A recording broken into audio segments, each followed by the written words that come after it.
All that woof, woof, woof, dogs always have a reason for barking. Your dog barks in the yard. They bark looking out the front window. They bark when you leave the house. They bark when you come home. They bark and bark and bark. While it may seem like your noisy pooch is just barking for the sake of barking, they always have a reason. You just might not consider the reason worthy. Knowing that your dog has a reason for barking helps resolve issues with compassion and understanding. You'll be more successful and limit your dog's stress if you address the cause of the barking rather than by simply using anti-bark collars, shock collars, or other negative enforcement devices on the market. Shock is nasty, ultrasound only works a few times, and citronella is okay, but it's still punishment, says Dr. Catherine Haupt, the James Law Professor Emeritus of Behavior Medicine in the Department of Clinical Sciences. Why dogs bark? But before we continue, here is something I promise: if you love your dog even half as much as they love you, stay right till the end, because one of today's insights might change the way your dog looks at you tonight. Take a second to like and subscribe. Not for me but for your dog, because every time you do, you help grow this quiet space for stories, science, and love. If you're watching this, your dog already chose you, so let's begin. Dogs bark to communicate, both with each other and with us.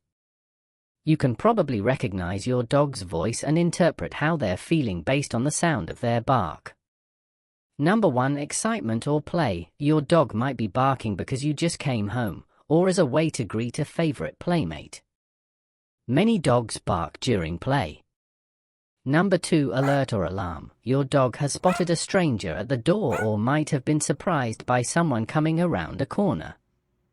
Alert barking can be triggered by less obvious events too, such as a neighbor slamming their car door or a doorbell on television. Number 3. Territorial. This type of barking is motivated by the perceived need to protect space, whether it's your house, yard, or car. Some dogs consider a wider territory to belong to them, such as the route through the neighborhood where you walk regularly. Number 4. Fear and anxiety. Barking is a great way to make scary people or animals go away, so often a dog who feels threatened may bark a shrill, "Get away from me." This type of barking is often part of other reactivity behaviors. Number 5. Frustration. Your dog may bark because they want to do something or go somewhere, but can't. For example, a dog trying to get out from behind a fence or a crate, or even trying to grab food on the ground but being restrained by a leash. Number 6. Lonely or left behind. Your dog may bark as if to say, "Hey, you left me behind." These barks are usually short and spaced out, with pauses for your dog to listen for your response or return. Number 7. Attention-seeking or demand barks. If you've heard this bark, your dog really does seem to demand that you give them a treat, or do something for or with them.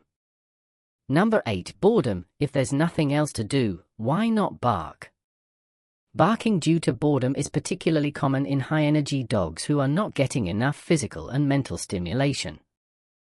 Number 9. Aggression. Dogs can bark as part of an aggressive behavior display. Aggression barks usually sound loud, deep, and possibly close together. Number 10. Medical issues. Discomfort, pain, or age-related conditions like hearing loss can trigger barking.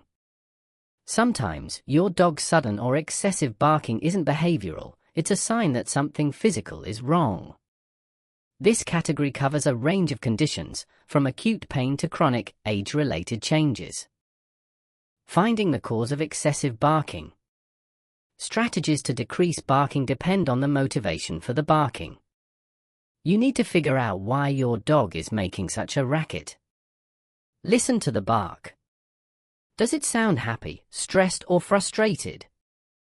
Note any patterns for when and where barking occurs. Is there a specific time of day that is problematic, indicative of a recurring event that your dog monitors, or is there a context that results in more barking? For example, your dog might bark more in the yard when your neighbor's grandkids are visiting, or every day around 2:30 p.m. when someone jogs past your house. For barking at the window, look beyond the immediate outdoor space.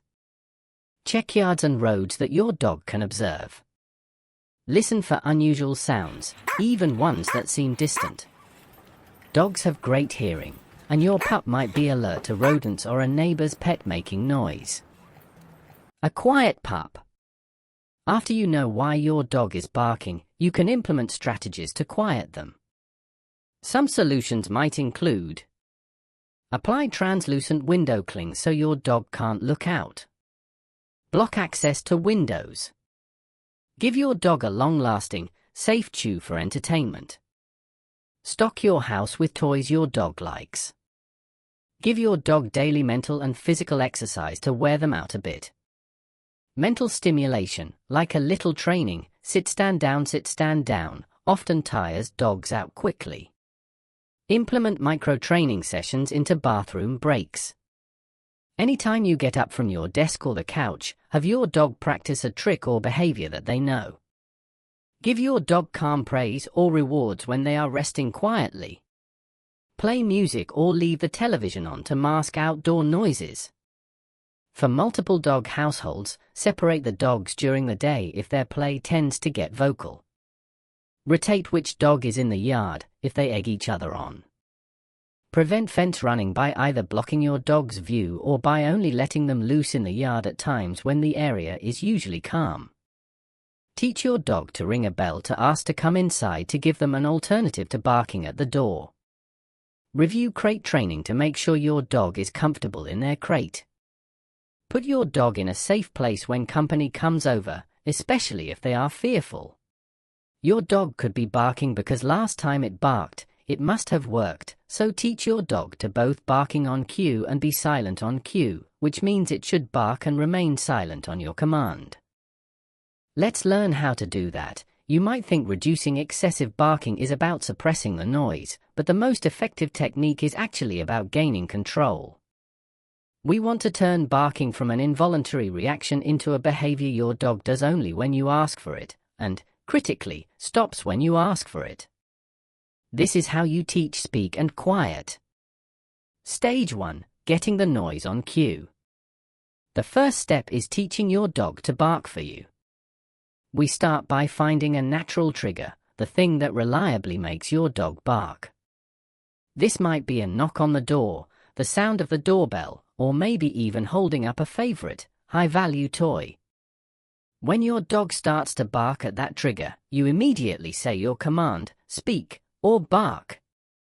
After they let out 1 or 2 barks, quickly give them a high-value treat and mark the moment with a cheerful good or yes. You are rewarding the act of making noise on your cue. Repeat this process until you can say speak without the trigger, and your dog barks on your command alone. Stage 2. Introducing the power of silence. Now that you have the noise under control, it's time to teach silence. This transition is key. Start by asking your dog to speak. Once they bark, immediately take a tempting treat, something they love, and hold it right up to their nose.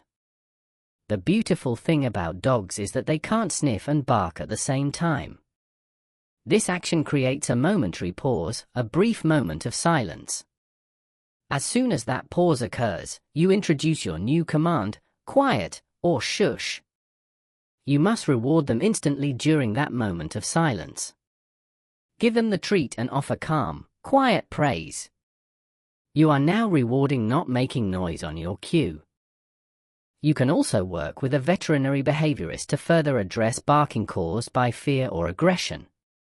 Remember, barking is a natural canine behavior, so it can take some patience to quiet a noisy hound.